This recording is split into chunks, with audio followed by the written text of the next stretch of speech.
ನಮಸ್ತೆ ಎಲ್ರಿಗೂ ರೇಣುಕಾ ಅಮ್ಮನ ಅಡುಗೆ ಮನೆಗೆ ಸ್ವಾಗತ. ಉತ್ತರ ಕರ್ನಾಟಕ ಸ್ಪೆಷಲ್ ಆಗಿರುವಂಥ ತಾಲಿಪೆಟ್ಟು ಮಾಡಿ ತೋರಿಸ್ತಾ ಇದ್ದೇನೆ.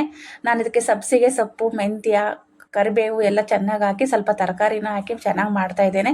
ಇದಂತೂ ಚಳಿಗಾಲಕ್ಕೆ ತುಂಬ ಚೆನ್ನಾಗಿರುತ್ತೆ. ಬೆಳಗ್ಗೆ ತಿಂಡಿಗೆ ನೀವು ಒಂದ್ಸಲ ಟ್ರೈ ಮಾಡಿ. ಎಷ್ಟು ಕಲರ್ಫುಲ್ಲಾಗೂ ಬಂದೈತೆ, ಇದು ಗರಿಗರಿಯಾಗಿ ಇರುತ್ತೆ.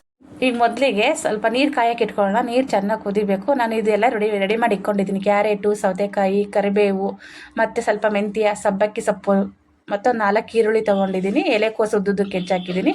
ಇದು ಹಸಿಮೆಣಸಿಕಾಯಿ, ಜೀರಿಗೆ, ಬೆಳ್ಳುಳ್ಳಿ ರುಬ್ಬಿ ಹಾಕಿರೋ ಟೇಸ್ಟ್ ಚೆನ್ನಾಗಿರುತ್ತೆ ಅಂತ.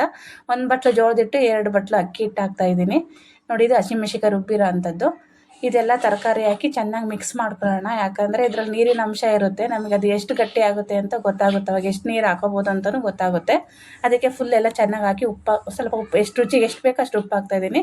ಕಲಿಸ್ಕೊಳ್ಳಿ. ಈಗ ನೀರು ಎಷ್ಟು ಬೇಕಾಗುತ್ತೆ ಅಂತ ಗೊತ್ತಾಗುತ್ತೆ. ಯಾಕೆಂದರೆ ಸೌತೆಕಾಯಲ್ಲಿ ನೀರಿನ ಅಂಶ ಇರುತ್ತೆ, ಅದಕ್ಕೋಸ್ಕರನೇ. ಒಂದೇ ಸರಿ ನೀರು ಹಾಕಿ ಕಲಿಸಿದ್ರೆ ಫುಲ್ ಅಳುಕಾಗುತ್ತೆ. ನೋಡಿ, ಈ ಥರ ಕಲಿಸಿದ್ದೀನಿ. ಈ ಕುದಿತಿರೋ ನೀರನ್ನ ಅದು ಸ್ವಲ್ಪ ಸ್ವಲ್ಪ ಹಾಕ್ಕೊಂಡು ಕಲಿಸ್ಕೊಳ್ಳೋಣ. ಈ ಥರ ಕಲಿಸ್ಕೊತಾ ಇರೋಣ. ಸ್ವಲ್ಪ ಮೆತ್ತಗೆ ಇರಬೇಕು. ತೀರಾ ಗಟ್ಟಿ ಆದರೆ ತುಂಬ ಗಟ್ಟಿ ಬರ್ತವೆ ರೊಟ್ಟಿ. ಮಕ್ಕಳು ತರಕಾರಿ ಎಲ್ಲ ತಿನ್ನೋ ಅಂದರೆ ತಿನ್ನಲ್ಲ. ಇದರಲ್ಲಿ ಸೊಪ್ಪು, ತರಕಾರಿ ಸ್ವಲ್ಪ ಜಾಸ್ತಿನೇ ಹಾಕಿ ಇನ್ನೂ ಏನಿರುತ್ತೋ ಅದನ್ನು ಹಾಕಿ ಮಾಡ್ಬೋದು. ತುಂಬ ನೋಡಿ, ಇದು ಈಗ ಅದಕ್ಕಿದೆ. ಇದಕ್ಕೆ ಇನ್ನೊಂದು ಸ್ವಲ್ಪ ನೀರು ಬೇಕು. ನೋಡಿ, ಹಾಕೋತಾ ಇದ್ದೀನಿ.